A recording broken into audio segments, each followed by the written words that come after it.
सास का श्राद्ध। नंदिनी और दिलीप की शादी के कुछ हफ्तों बाद ही सास की मृत्यु हो जाती है, जिस वजह से ससुराल में आई नई बहू एकदम अपने ऊपर इतनी जिम्मेदारी देखकर घबरा जाती है। मुझे घर गृहस्थी के बारे में कुछ नहीं पता, सब कुछ कैसे संभालूंगी? मैं तो किसी रिश्तेदार को ठीक से जानती तक नहीं। अगर कहीं कोई गलती हो गई तो लोग क्या कहेंगे? नंदिनी, तुम बेमतलब इतना टेंशन ले रही हो। घर में हम दोनों के अलावा कोई है नहीं। जैसा भी काम करो कोई जज करने वाला नहीं है। रही बात रिश्तेदारों की तो उन्हें मैं संभाल लूंगा। पति का सपोर्ट देखकर नंदिनी के अंदर हिम्मत आ जाती है। अब दोनों मिलकर एक दूसरे को संभालते हुए आगे बढ़ने लगते हैं। इसी तरह 1 साल बीत जाता है और श्राद्ध के दिन शुरू होते हैं। नंदिनी के पास सास की बहन का फोन आता है। बहू, पता है ना, श्राद्ध शुरू हो गए। जी मौसी जी, मुझे पता है। तो फिर सास का पहला श्राद्ध कब करोगे? पंडित जी से बात की? कोई तैयारी की? मौसी जी, मैं कल ना पंडित जी के पास चली जाऊंगी।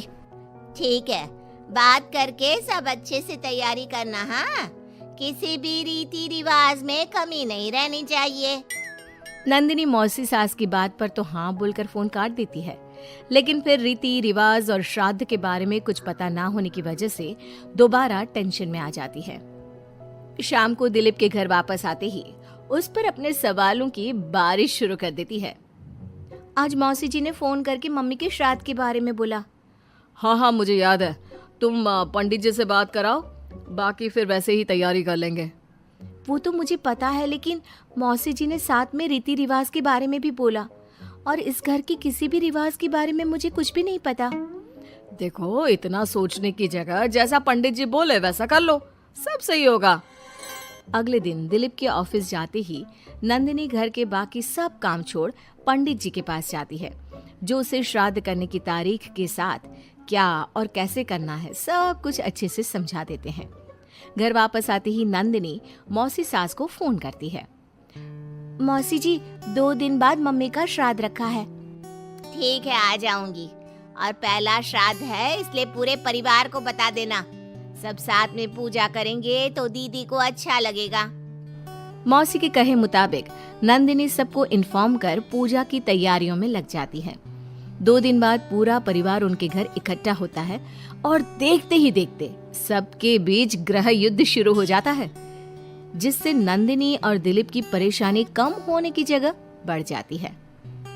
तुमने तो बोला था कि परिवार इकट्ठा होगा, सबके साथ काम कैसे निपट जाएगा पता भी नहीं चलेगा। यहाँ तो मुझे ऐसा कुछ होता नहीं दिख रहा। हाँ, क्योंकि हमें ज्यादा कुछ पता नहीं है और परिवार तो यहाँ आ चुका है, इसलिए जो भी है अब इनके वापस जाने तक तो हमें सहना ही पड़ेगा। रही बात काम की, तो मैं हूं ना। तुम ना बस परिवार संभाल लो, काम मैं देख लेती हूँ। दिलीप परिवार वालों की गुत्थम गुत्थी और मामला संभालते हुए सबको शांत करता है, जिसके बाद सब पूजा करने बैठते हैं। बोलो भला, श्राद्ध वाले दिन इंसान की पसंद का खाना बनता है और भाभी को खीर जान से ज्यादा पसंद थी, पर बहू तुमने तो वो बनाई ही नहीं।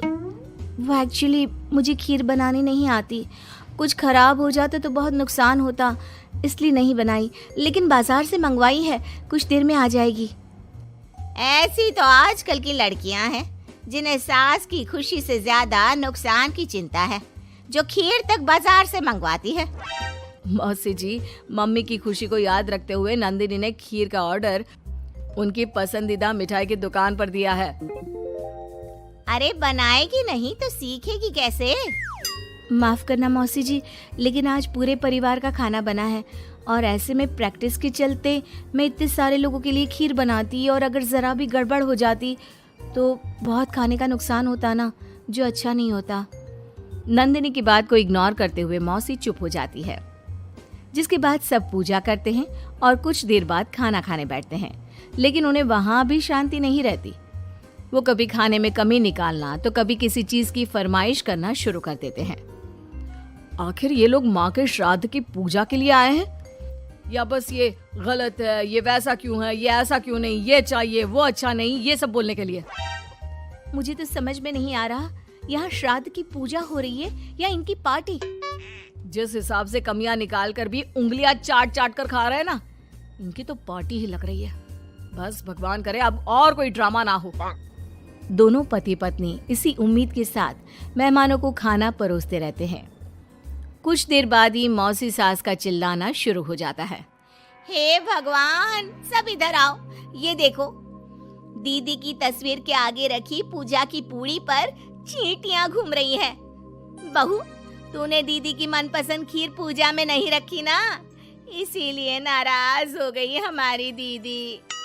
मौसी, आप सबके मन में इस तरह के अंधविश्वास मत भरो।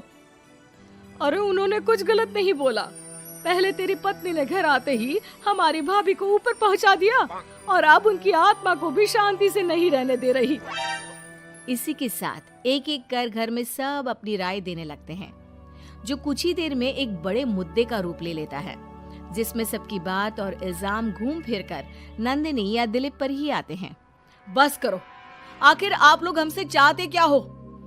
खुद तो एक दिन भी लड़ाई किए या किसी पर इल्जाम लगाए बिना रह नहीं सकते, तो फिर किस हक से दूसरों को बुरा बोल रहे हो?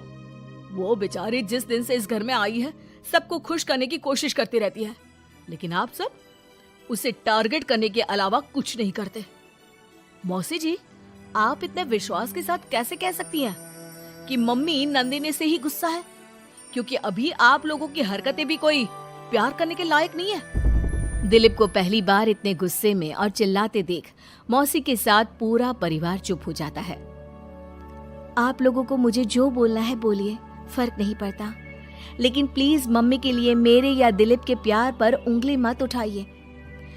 माफ करना, पर यकीन नहीं होता, एक ही परिवार में लोगों के बीच इतनी कड़वाहट कैसे हो सकती है? सब एक दूसरे को नीचा दिखाने का मौका ढूंढते रहते हैं, सबको दूसरों में कमियां निकालनी है। क्यों? रही बात चींटियों की, तो बस वो तो पूड़ी पर रखी चीनी ले जा रही हैं। आखिर उन्हें भी तो अपने खाने का इंतजाम करना है। नंदिनी और दिलीप की बातें सुन परिवार में सन्नाटा छा जाता है। सबको अपनी गलती का एहसास होता है, लेकिन गलती ना मानने का गुरूर उन्हें आगे कुछ भी बोलने से रोकता है, जिसके चलते धीरे धीरे सब चुपचाप उठकर अपने घर जाने लगते हैं। अरे सारे कहाँ उठकर चल दिए? बेशर्मो, अब भी तुम्हारे अंदर इतनी शर्म नहीं आई कि एक सॉरी बोल दो?